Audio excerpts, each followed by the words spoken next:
हाँ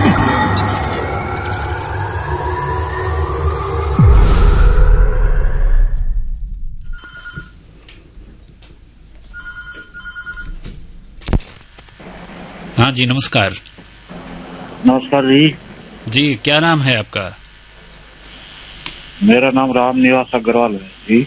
अच्छा। रामनिवास जी, कौन सा गाना सुनेंगे आप? सबसे पहले आप गाना बता दीजिए ताकि हम गाना ढूंढ लें आपका, उसके बाद में फिर आपसे और रोचक बातचीत करेंगे। गाना है जी सावन का महीना पवन करे शोर, मिलन फिल्म का। अच्छा। तो ये बताइए, ये गाना आपको कब से पसंद है, और जब आपको शुरू में आपने ये गाना सुना होगा तब कैसा अनुभव होता था आपको इस गाने को सुनकर? ये गाना मुझे बहुत पसंद है और मैं खासकर सावन के महीने में इसको सुनता हूँ। पूरा एक साल इस गाने को सुनने के लिए इंतजार करना पड़ता है सावन का। सही बात है। अच्छा, एक चीज है कि कुछ गानों के साथ में बड़ी ज्यादती हुई एक तरह से। इतने सुरीले गाने हैं तो वो केवल एक ही महीने में सुने जाते हैं। हाँ, ठीक है ना? बिल्कुल। वैसे तो ये कभी भी सुन सकते हैं, लेकिन मजा नहीं आता है, सावन के महीने में ही अच्छा लगता है। तो इसी तरह से सबसे ज्यादा ज्यादती हुई रक्षाबंधन के गीतों के साथ। हाँ, वो तो एक ही दिन के लिए बजते हैं। जबकि आप देखिए लता जी के गाए हुए इतने सुंदर रक्षाबंधन के गीत हैं, मेरा मन करता है कि उनको बीच बीच में भी सुना जाना चाहिए, है ना? तो क्यों ना रक्षाबंधन का ही गीत सुना दो फिर आज। अभी तो देखिए मैंने आपका गाना लगा लिया है, आपकी पहली पसंद को हम जारी रखेंगे। वो जो आप कह रहे हैं वो हमारे भी मन में ये विचार आया था। हाँ जी। तो रक्षाबंधन का त्योहार भी नजदीक आ रहा है। तो बिल्कुल हम वो गाना आपको आगे के कार्यक्रमों में, अभी समय है रक्षाबंधन में, आप कोशिश करेंगे तो जरूर फोन मिल ही जाएगा आपका, है ना? तो तब सुनेंगे। अभी थोड़ा सा ऐसा लगेगा कि आपकी पहली पसंद को हमने टाल दिया। तो ये बताएं सर, कहाँ से बोल रहे हैं? आपका गांव का, जगह का नाम मैंने अभी पूछा नहीं। ये भिवानी है, भिवानी हरियाणा। हाँ, भिवानी हरियाणा में है, बिल्कुल। तो कैसी बारिश हो रही है वहाँ पर? इधर राजस्थान में तो बड़ी तबाही मचा रखी है हमारे यहाँ बारिश ने। आपके यहाँ क्या हालचाल है? बारिश तो अच्छी हुई, लेकिन अभी 3-4 दिन से मौसम साफ है, खुला मौसम है और धूप निकल रही है अच्छी खासी। अच्छा। गर्मी उमस बहुत भयंकर है हो रही है। तो फसलें वगैरह ठीक हैं मतलब अभी आपके? फसलें अच्छी हैं, क्योंकि बारिश 4-5 दिन पहले बहुत अच्छी खासी बारिश हुई थी। 2-3 दिन लगातार बारिश हुई थी और फसलें बहुत अच्छी है। हरियाणा में अभी बाढ़ जैसी स्थितियां या बारिश से नुकसान की कोई ऐसी सूचनाएं नहीं है मतलब? ना, बाढ़ जैसी स्थितियां तो बिल्कुल नहीं है, क्योंकि ठीक ठाक पानी नहीं बरसा। अच्छा, आपने राजस्थान के समाचार आप सुनते रहते होंगे, कोटा और आसपास झालावाड़, बारां के, तो क्या लगता है आपको, क्या सोच रहे हैं आप वहाँ पर कि कैसी स्थिति होगी वहाँ पर? हाँ, सुन रहे हैं समाचारों में कि आपकी तरफ बाढ़ आई हुई है, बहुत बारिश हो रही है झालावाड़ में, आपके कोटा में। फोन पर भी पता चलता रहता है। तो हम आपको बताएं सर, पिछले 4-5 दिनों से पूरे शहर में पानी भरा हुआ है और सड़कों पर। आज हम फोन पर देख रहे थे कि आपके यहाँ बहुत हाँ जी पानी भरा हुआ है। जी। लेकिन कुदरत के आगे किसी का जोर नहीं। जैसे बिल्कुल सर, कुदरत तो अपना काम करती है। और चलिए ठीक है सर, ईश्वर ने चाहा तो इस आफत से धीरे धीरे मुक्ति मिलेगी। आइए आपकी पसंद का गाना सुनते हैं, आपके परिवार के साथ में सुनिए। आकाशवाणी कोटा से भिवानी में ये गाना। हेलो। हाँ, नमस्ते, स्वागत है कार्यक्रम में आपका। राम नारायण सर, नमस्ते। जी, आपका भी बहुत स्वागत है। अब अपना भी नाम बताएं, श्रोता सुनना चाहते हैं। आपका नाम? सर, मेरा गांव का नाम है दूधवा, पिलानी के पास है, और झुंझुनू राजस्थान से बोल रहा हूँ सर। मेरा नाम राहुल है। अच्छा राहुल, ये बताइए कि आपके जो झुंझुनू है, यानी जो शेखावाटी जो क्षेत्र है, जी है ना, यहाँ पर खेलों को बड़ा महत्व दिया जाता है ना? जी। और आपके उधर से बहुत सारे खिलाड़ी भी अच्छे अच्छे खिलाड़ी हैं, तो मतलब किस तरह से वहाँ खेलों को लिया जाता है? आप थोड़ा बताएं, आपकी रुचि है खेलों में, खिलाड़ियों में? है ना सर, मेरा तो बहुत ज्यादा इंटरेस्ट है। अच्छा, बहुत ज्यादा है। अच्छा, मतलब मैंने सही सवाल पूछा आपसे ना? जी, मैंने लाइफ में खुद से ज्यादा स्पोर्ट्स के बारे में इंटरेस्ट लिया है। वाह वाह वाह, तो किस तरह का आपका इंटरेस्ट है, थोड़ा बताएं अपने बारे में, किन किन खेलों में? सर मुझे क्रिकेट, टेनिस और बैडमिंटन, ऑल स्पोर्ट्स जितने भी ना सभी अच्छे लगते हैं सर। और मैं और देखता भी हूँ, उनको फॉलो भी करता हूँ, और खुद तो कभी भाग नहीं ले पाए लेकिन देखता रहता हूँ। अच्छा, तो आज तो पूरे भारत वर्ष में हर्ष की लहर गोल्ड मेडल जीता, भारत ने गोल्ड मेडल जीत लिया है भाला फेंक में, तो क्या कहेंगे आप मतलब इस जी सर, वो अच्छी अचीवमेंट है इंडिया। 135 करोड़ या 40 करोड़ जनसंख्या में एक ऐसा इंसान जिसने पूरे इंडिया का दिल जीत लिया सर, अपनी ओर उसने खींच लिया सर, गोल्ड मेडल जीत के सबका ध्यान अपनी ओर आकर्षित कर लिया सर। हाँ, ये बहुत बड़ी उपलब्धि है। देखिए क्योंकि इतनी बड़ी जनसंख्या है, बाहर से छोटे छोटे देश हैं, वहाँ भी 20-25 गोल्ड मेडल आए हुए हैं, लेकिन भारत में एक गोल्ड भी ऐसा लगता है कि जैसे पता नहीं बाकी सब देशों से ही आगे है, ऐसा महसूस होता है। तो क्योंकि हिंदुस्तानियों का दिल इतना बड़ा है सर, उनको हर एक छोटी खुशी भी बहुत बड़ी लगती है। हाँ जी, हाँ जी। और देखिए, ये एक बहुत ही पीड़ादायक स्थिति होती है कि जब हम प्रतिदिन अखबार उठाकर देखते हैं, जी। तब जब अब जो वो होती है ना पदक तालिका, जी, पदक तालिका में हमें जो है नीचे से देखना पड़ता है। कोई बात नहीं सर, लेकिन हमें इससे निराशा नहीं हासिल नहीं, मतलब ये नहीं सोचना चाहिए कि हम बहुत पीछे हैं, हमें आगे इन फ्यूचर में जब कभी भी इवेंट, मतलब इस साल जो उपलब्धियां आ रही हैं उससे मतलब आने वाले जो वर्षों में ओलंपिक में हम बहुत बेहतर करने वाले हैं, ऐसा लग रहा है सबको, है ना? हाँ सर, ऐसा ही होना चाहिए सर, क्योंकि टैलेंट है ना, वो गांव से, शहर से, कहीं भी से भी आ सकता है। ज्यादातर गांव से निकलता है टैलेंट। हर हिंदुस्तानी के अंदर टैलेंट है, उसे निकालने की जरूरत है सर, बाहर निकालने की, लोगों को दिखाने की। उनके पास अपॉर्चुनिटी है, लेकिन वो अगर खुद को साबित करें तो अच्छा, पूरे वर्ल्ड पे। अब सर जैसे नीरज चोपड़ा ने मतलब ये जीता ना गोल्ड मेडल, तो अमेरिका, रूस, जितने भी बड़े देश है ना, वो ये सोच रहे हैं कि हिंदुस्तान का ऐसा लड़का कौन हो गया कि वो इतनी लंबाई पे भाला फेंक सकता है। क्योंकि सर एक ऐसा, क्योंकि उससे भी अच्छे जो उसके जो प्रतिद्वंदी थे ना, वो बहुत पीछे रह गए सर उससे भी। बिल्कुल, उन्होंने अपना ही रिकॉर्ड तोड़ा है उन्होंने। जी सर। तो चलिए राहुल, बताएं आज गाना कौन सा सुनाएं आपको? फिल्म का नाम है हम है राही प्यार के, और गाने के बोले हैं वो मेरी नींद मेरा चैन मुझे लौटा दो। हेलो। हाँ नमस्कार सर। हाँ जी, नमस्ते नमस्ते, क्या नाम है आपका? हाँ, बंडा वेली, जिला सागर, मध्य प्रदेश। आपके लिए में सोता लक्ष्मण को चाय वाले होता है सर? जी जी जी। तो अभी तो ऐसा मौसम चल रहा है कि चाय पीने का मन होता है लोगों का, है ना? आप आ जाइए, चाय पियाएंगे, ताती जुड़ा जाएगी। अरे भैया, बहुत महंगी पड़ जाएगी हमारी चाय वहाँ तो। अरे महंगी नहीं पड़ेगी। इतनी दूर चाय पीने आएंगे तो बताइए आप कैसे काम चलेगा फिर? अरे हम किराए दे देंगे, आप चिंता मत करो। अरे वाह वाह, ये हुई ना बात, क्या बात है। रेडियो के श्रोताओं का तो प्यार मतलब मत पूछिए आप, क्या बात है। चलिए, हमने मान लिया कि आप बहुत ही प्रेम से हमें आमंत्रित कर रहे हैं, तो जब भी हमारा मौका बनेगा हम सागर जिले में बंडा वैली जरूर आएंगे ना? हाँ, बंडा तहसील है, सागर से 30 किलोमीटर है। बिल्कुल बिल्कुल, आपसे पिछले बार इस बारे में काफी विस्तार से बात हो गई हमारी कि आपका ये जो कस्बा है, इसके नजदीक दोनों को मिलाकर आप जो है इसका नाम बोलते हैं, है ना? हाँ। तो बताएं, कैसी बारिश हो रही है आपकी तरफ? अब तो बारिश हो रही, रिमझिम। अच्छा, रिमझिम हो रही है। क्या क्या फसलें बोते हैं आप लोग इन दिनों? यहाँ पे सोयाबीन, मूंगफली है, और उससे उर्दा बोलते हैं ना, वो भी बोलते हैं, मक्का भी बोलते हैं। हाँ, मक्का को आप लोग और क्या बोलते हैं? मक्का को हम तो मक्का ही बोलते, और नहीं हम। अच्छा, मक्का ही बोलते हैं। हेलो। हाँ सर, बोलिए। हाँ, बीच में गैप क्यों आ रहा है बातचीत में? आप देर से बोलते हैं। हाँ, बोलो सर। लगातार बोलिए, लगातार बोलने में अच्छा लगता है रेडियो पे। हाँ सर, बोला ही रहे, लगातार ही बोला रहे। हाँ, तो ये बताइए, मक्का को आप मक्का कहते हैं? मक्का? हाँ, मक्का भुट्टा भी बोलते हैं।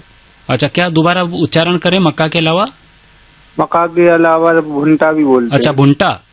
भुट्टा अपन खाते हैं तो, तो वो तो भुट्टा तो वो तो जो दूध या दाने होते हैं उसको सेक कर खाते हैं, उसको बोलते हैं भुट्टा, है ना? हाँ हाँ। तो हमारे यहाँ उसको बोलते हैं भुट्टा।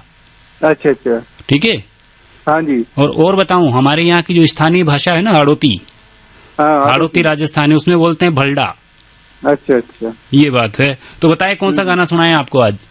आज निगाहें पिक्चर का सावन के झूलों ने मुझको बुलाया, मैं परदेसी घर वापस आया। अरे वाह वाह। तो ये दोनों फिल्में आपने देखी होगी, नगीना के बाद का सीक्वल है ये निगाहें, है ना? हाँ देखिए, बहुत अच्छी पिक्चर है। पहले देखते थे, सागर जाते थे देखने को। हाँ। तो चलिए ये गाना सुनिए आप।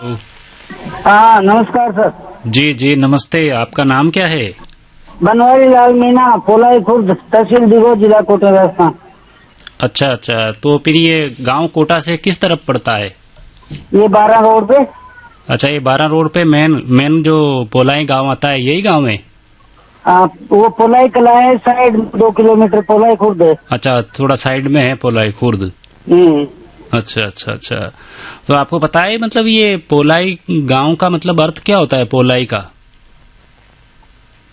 अब इतना तो पता नहीं सर। अभी ये गांव का नाम पहले से ये पोलाई कला, पोलाई खुर्द। हम कई बार क्या करते हैं, जब हम रिकॉर्डिंग के लिए जाते हैं ना जी, चौपाल कार्यक्रम की रिकॉर्डिंग के लिए, तब वहाँ पूछते हैं तो कई गांवों के अर्थ बताते हैं भाई हमारे गांव में ऐसा था तो इस वजह से इस गांव का नाम ऐसा है। तो भाई मैंने इसलिए पूछा कि आपको याद हो, तो अच्छा लगता है ना अपने गांव के बारे में बताना सबको। वो तो ठीक है सर, लेकिन अभी ये पता नहीं कैसे पड़ा गाँव का नाम। आप ऐसा करना, जो गाँव में बुजुर्ग जानते हैं, हाँ, जो वो ज्यादा उम्र के लोग हो ना, उनसे बात करना कभी, ठीक है ना? ठीक सर, पूछूंगा किसी से। पूछना भाई अपने गाँव का नाम पोलाई खुर्द क्यों पड़ा, है ना? ठीक सर। फिर जब आपकी बार बात होएगी ना, तब बताना फिर आप। ठीक सर, बताऊंगा जरूर। तो बताओ कौन सा गाना सुनाए आपको? बहना ने भाई की कलाई में प्यार बांधा है।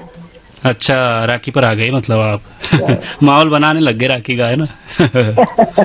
चलिए सुनते हैं आपकी पसंद का ये गाना।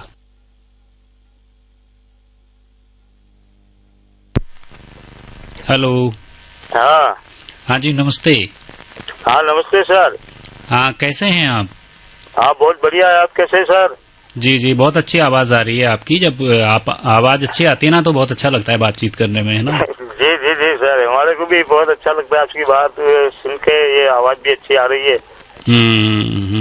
तो ये बताइए सर कि आप कहाँ से बोल रहे हैं, और आपका नाम सब लोग सुनना चाहते हैं कि भाई इतनी बढ़िया आवाज है, तो ये कौन हो सकते हैं सर, बताइए। जी, मैं विरमगाम ताईवाड़ा गुजरात से हमीद शाही आर के बात करता हूँ सर। तो कोटा के कार्यक्रम में आप फोन लगाते रहते हैं, जहाँ तक मुझे आइडिया है ना? ये मेरा 7वां-8वां फोन है। हाँ जी हाँ जी हाँ जी। तो मतलब आपको तो बहुत लगाव हो गया लगता है हमारे इस केंद्र के कार्यक्रमों से ना? मैं तो सर हर रेडियो स्टेशन पे लगाता हूँ। आसाम है, पंजाब है, दिल्ली है। अच्छा अच्छा अच्छा। जैसे भारत के हर स्टेशन पे भाग लेता हूँ फोनिंग में। अरे हम तो सोच रहे थे आप हमसे ही मोहब्बत करते हैं। आप तो बहुत सारे लोगों से जी जी जी। हमें थोड़ी देर खुश हो लेने थे, तो थोड़ी देर नहीं बताते सर ये बात आप हमें। जी जी सही बात है। तो मतलब बताइए चलिए कि आपको कोटा के कार्यक्रमों में बात करके, यहाँ के हमारे प्रस्तुतकर्ता जो साथी होते हैं जिनसे भी आपकी बात होती है, उनसे बातचीत करके कैसा लगता है? थोड़ा अनुभव बताएं सर आप तो अपना। आप लोगों के साथ बातचीत करने से तो बहुत अच्छा लगता है। जो हमारे पसंद के गाने बजाते हैं और हमारे जो आवाज दूसरे लोग सुनते हैं, तो हमें भी बहुत अच्छा लगता है, उनको भी अच्छा लगता होगा। हाँ, तो बताएं सर कौन सा गाना सुनाए आपको? आपने तो मन प्रसन्न कर दिया, आज इतनी बढ़िया बातचीत हुई आपसे हमारी। जी जी।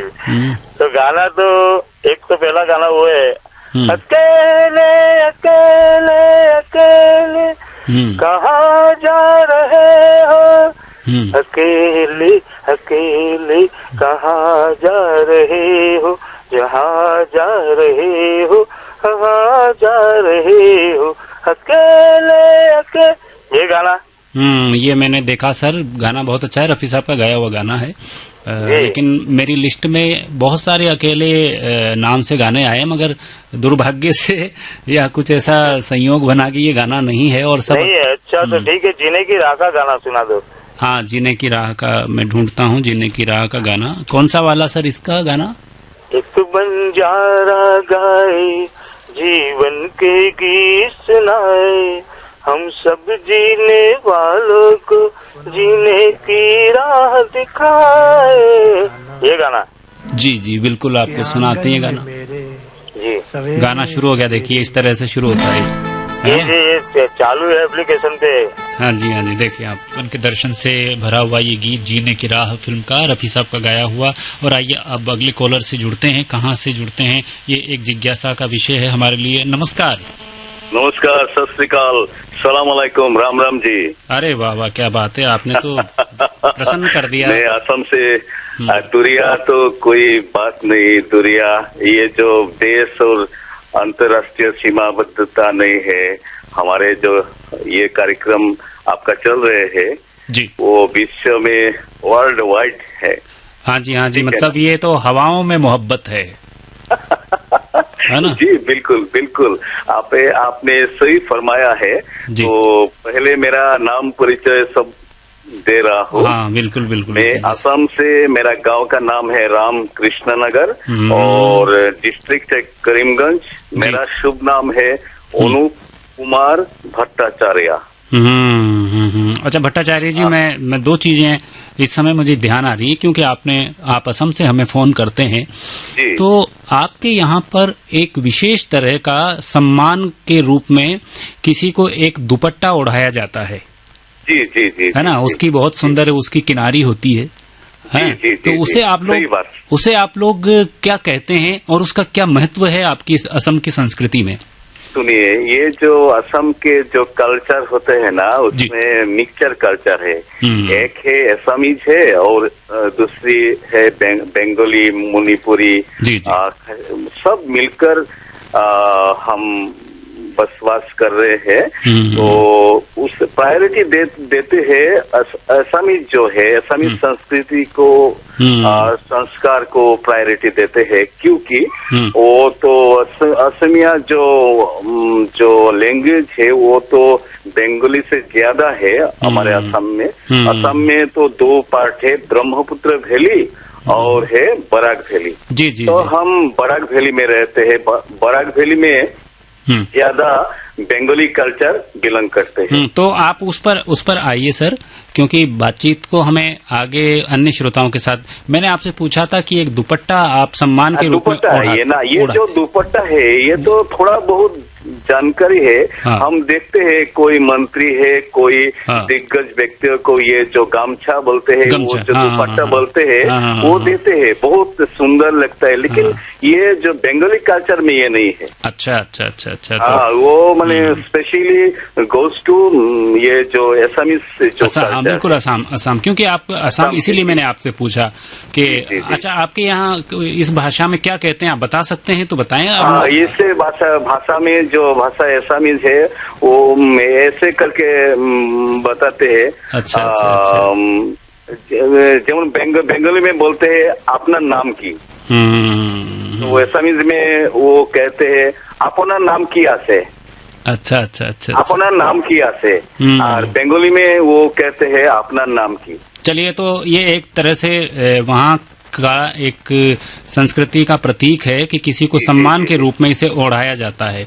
इसलिए मैं आपसे इसलिए इसका मैंने जिक्र किया कि हमारे यहाँ कुछ सालों तक आसाम से एक कार्यक्रम अधिकारी चंद्रिमा जी शर्मा रही, तो जब वो असम से आई थी यहाँ बीच में जब गई, तो हम सबके लिए वो दुपट्टा लेकर आई थी।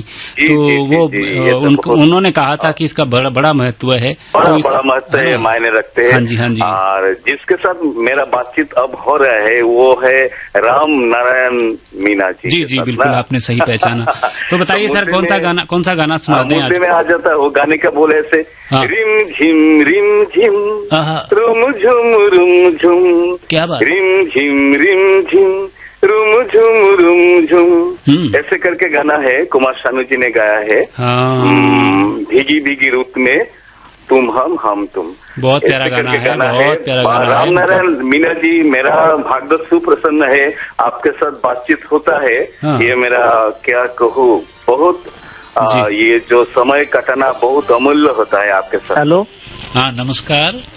नमस्कार। आवाज की दुनिया के तमाम रेडियो श्रोताओं को, आपको नागदा जिला बारा राजस्थान से भोजराज गोचर की तरफ से बहुत नमस्कार और राम राम। नमस्कार, स्वागत भोजराज जी आपका बहुत बहुत कार्यक्रम में। तो बताइए कैसे हाल चाल हैं वहाँ पर आपके? बारिश तो पूरे हाड़ौती में चल रही है तेजी से। हाँ, क्योंकि बारिश ने तो सारे ही हाड़ौती को हिला कर रख दिया है। और जिधर देखो जिधर तबाही और बर्बादी के सिवा कुछ नजर नहीं आ रहा। ये बहुत ही गंभीर विषय हो गया है हमारे क्षेत्र के लिए। तो आपके गांव में क्या स्थितियां हैं? जो फसलें थी जाहिर सी बातें सब डूब गई हैं, वो तो सब कुछ खत्म हो चुका है, कच्चे मकान गिर चुके हैं, बहुत सारा नुकसान हुआ है। तो अभी मतलब गांव वाले सब घरों में ही रहते हैं, ज्यादा जाते नहीं होंगे क्योंकि आपके आसपास नदी है और उस नदी का पानी काली सिंध में अब उफान पे चल रही है, अभी उसमें भी अच्छा पानी चल रहा है इस वक्त, क्योंकि काली सिंध बांध के भी गेट खोले गए हैं और कुछ अभी अपने सांगोद वाली जो भीम सागर के भी बांध का पानी सीने आता है। तो काफी सारा उफान अभी नदी में देखने को मिल रहा है। तो आपके वहाँ पर जो शिवजी का जो स्थान है, हाँ सर, तो वहाँ भी आसपास पानी आ जाता है, क्या स्थिति है? अभी कल रात को उससे जो चैनल गेट लगा हुआ था उसके पास पानी था। तो अब आज तो फिर भी वापस थोड़ा डाउन हो गया है, लेकिन रात को काफी तेजी थी पानी में। तो देखिए ये तो बड़ा ऐसा परेशानी का कारण बन चुकी है बारिश। बहरहाल हम इसमें कुछ भी नहीं कर पाएंगे। बस इधर अंता की खाड़ी ने भी मतलब सारा रास्ता जाम कर दिया था इस बार। बस ये है कि ध्यान रखें जानवरों का, क्योंकि आपके गांव में पशुपालक ज्यादा है ना। तो चलिए हम ईश्वर से प्रार्थना करते हैं कि इस आफत का जल्दी से समाधान हो। और हाँ, क्योंकि ये तो प्रकृति की जो अतिवृष्टि है, तो इस सब अपने आप ईश्वर के जो हाथ में, इसका तो हम कुछ कर नहीं सकते। चलें भोजराज जी, बताइए कौन सा गाना सुनाएं आज आपको कार्यक्रम में? तो आज खुशी का दिन है। हमारे देश के नीरज चोपड़ा ने टोक्यो ओलंपिक में गोल्ड मेडल जीता है, तो उन्हीं को समर्पित ये गीत मैं सुनाना चाहूंगा मेरे सभी श्रोता भाइयों को। तुम कर्मा का हर कर्म अपना करेंगे, है वतन तेरे। चलिए, बहुत बढ़िया गीत आज का ये आपकी कॉल। हेलो, नमस्ते जी सर जी, नमस्ते जी, बहुत स्वागत आपका। कितना प्यार से बोलते हैं आप, मतलब मेरा तो मन ही आपके लिए मतलब दीवाना हो जाता है। क्या बात है, क्या बात है सर, आपकी आवाज भी लाजवाब है। आपका जो कार्यक्रम पेश करने का अंदाज है वो तो कहने तारीफ काबिल। अच्छा, तारीफ काबिल। जी हाँ, बिल्कुल। वाह वाह वाह। गाँव रामनगर, तहसील बमोरी, जिला गुना, मध्य प्रदेश से मैं नरेश प्रजापति। नरेश जी, क्या बात है। मतलब मुझे लगता है कि आपकी तरफ भी बारिश के बाढ़ के हालात होंगे, जहाँ जो समझते हैं हम, जो सूचनाएं मिल रही हैं बहुत ज्यादा सर। जैसे हमारा जो गांव है वो राजस्थान की सीमा से लगा हुआ है और 12 जिला बिल्कुल हमारे यहाँ से ज्यादा दूर भी नहीं है। और जो इस बार जो बारिश हुई है वो तो अतिवृष्टि हो गई है। गुना जिले में तो इतनी ज्यादा बारिश हुई है, पार्वती नदी उफान पर है, उतरने का नाम ही नहीं ले रही। सही कह रहे हैं आप। और बिल्कुल अभी आज ही समाचार पत्रों में छपा है कि चबड़ा गुगोर के पास में जो सुंडा गांव है, हाँ, वहाँ पर रेस्क्यू किया गया। बिल्कुल, काफी लोग वहाँ फंस गए थे, 300-350 लोग फंसे हुए हैं। तो बहुत ही हम सबकी कुशलता की कामना करते हैं, ईश्वर सबकी रक्षा करे। बताइए कौन सा गाना सुना दें, अब समय ज्यादा नहीं बचा, आप जानते हैं। फिल्म है शोर, एक प्यार का नगमा है। जी जी, चलिए गाना सुनते हैं। और अब की बार जब कोशिश करें तो थोड़ा जल्दी कोशिश करें फोन करने की। ठीक श्रोताओं, अब आज के कार्यक्रम का समय समाप्त हो रहा है। तो जिन श्रोताओं की फोन कॉल्स आज शामिल नहीं हो पाई, वे कृपया अगले बुधवार को आप कोशिश करें, आपकी फोन कॉल्स जरूर शामिल होगी। और जिन श्रोताओं की फोन कॉल्स आज शामिल हो गई हैं, वे थोड़ा सा धैर्य रखें और नए श्रोताओं के लिए अगले कार्यक्रमों में अवसर बनने दें। तो इसी अनुरोध के साथ